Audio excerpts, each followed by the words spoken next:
क्या कभी ये सोचा है कि किसी की जिंदगी जन्म के समय ही सितारों में लिख दी जाती है? आज हम हिंदू ज्योतिष की इसी दिलचस्प दुनिया में झांकने वाले हैं, ये देखने के लिए कि ये प्राचीन सिस्टम हमारे भाग्य के बारे में आखिर कहता क्या है। तो ये जो विश्लेषण है वो इसी बड़े सवाल का जवाब ढूंढने की कोशिश करता है, वो भी हिंदू ज्योतिष के नज़रिए से। मतलब एक ऐसा सिस्टम जो ये मानता है कि हर इंसान के पास अपनी एक पर्सनल कॉस्मिक घड़ी होती है और ये घड़ी जन्म लेते ही टिक टिक करना शुरू कर देती है। अब ये जो जिंदगी का ब्रह्मांडीय नक्शा है ना, इसके बिल्कुल सेंटर में एक कॉन्सेप्ट है जिसे कहते हैं दशा सिस्टम।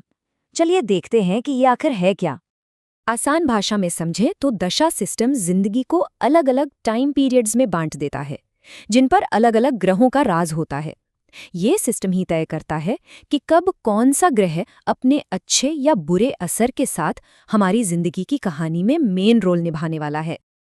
अब इसमें जो सबसे पॉपुलर दशा सिस्टम है वो है विंशोत्तरी दशा, और ये बड़ा दिलचस्प है क्योंकि ये पूरे 120 साल के एक साइकिल पर काम करता है। चलिए समझते हैं कि ये काम कैसे करता है। तो ये जो विंशोत्तरी दशा है, ये सबसे कॉमन सिस्टम है। इसमें ये माना जाता है कि इंसान की ज़्यादा से ज़्यादा उम्र 120 साल हो सकती है और इस पूरे टाइम को 9 ग्रहों के अलग अलग पीरियड्स में बांट दिया जाता है। यही 120 साल का साइकिल वो फ्रेमवर्क है, वो ढांचा है जिसके आधार पर ज्योतिषी प्रेडिक्शन करते हैं। अब यहाँ देखिए कि ये 120 साल का साइकिल बनता कैसे है।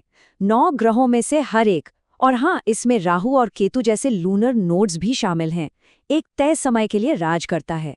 जैसे केतु के लिए 7 साल तो शुक्र के लिए पूरे 20 साल, सूर्य के लिए 6 साल, चंद्रमा के 10, मंगल के 7, फिर राहु के 18, बृहस्पति के 16, शनि के 19 और बुध के 17 साल। जब इन सबको जोड़ते हैं तो पूरे 120 साल का साइकिल तैयार हो जाता है।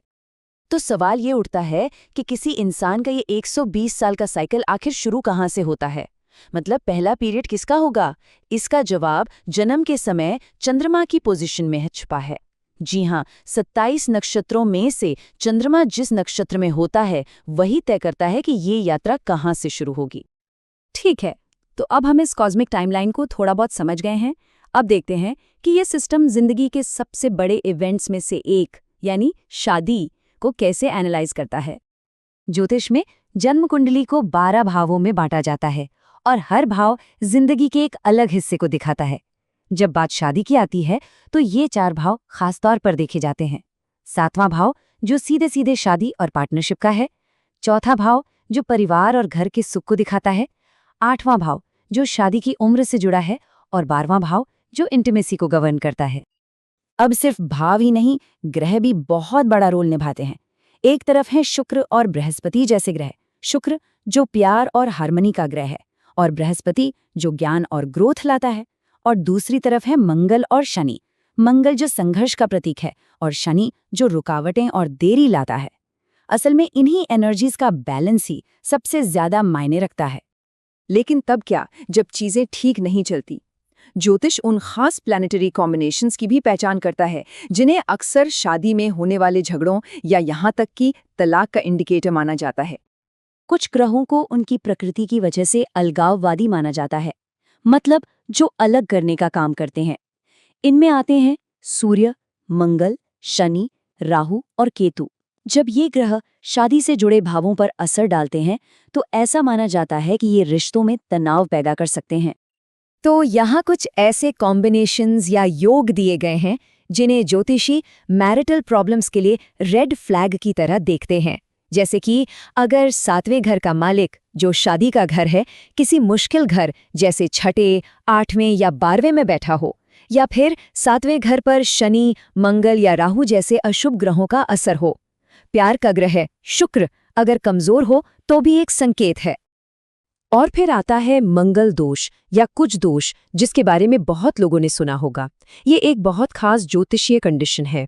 अगर मंगल ग्रह कुंडली के पहले, दूसरे, चौथे, 7वें, 8वें या 12वें घर में हो तो माना जाता है कि ये शादी में तनाव, झगड़े और यहाँ तक कि बड़ी मुसीबतें भी ला सकता है। यही वजह है कि शादी से पहले इस पर बहुत ज्यादा ध्यान दिया जाता है। तो क्या इसका मतलब ये है कि सब कुछ पहले से तय है? क्या कुछ बदला नहीं जा सकता? हमेशा ऐसा नहीं होता। ये सिस्टम जितना लगता है उससे कई ज्यादा बारीक है। ये सिर्फ किस्मत की एक कठोर भविष्यवाणी नहीं है। चलिए देखते हैं क्यों। देखिए, ज्योतिषीय विश्लेषण कभी भी सिर्फ एक फैक्टर पर आधारित नहीं होता। कंफर्मेशन के लिए डिविजनल चार्ट्स देखे जाते हैं, जैसे नवांश या D9 चार्ट, जो खास तौर पर शादी के लिए ही होता है। इसे ऐसे समझिए जैसे किसी डॉक्टर से सेकंड ओपिनियन लेना। अगर मेन जन्म कुंडली में कोई प्रॉब्लम दिख रही है तो उसे इस सेकेंडरी चार्ट में भी लिखना चाहिए, तभी उसे एक मजबूत संभावना माना जाता है।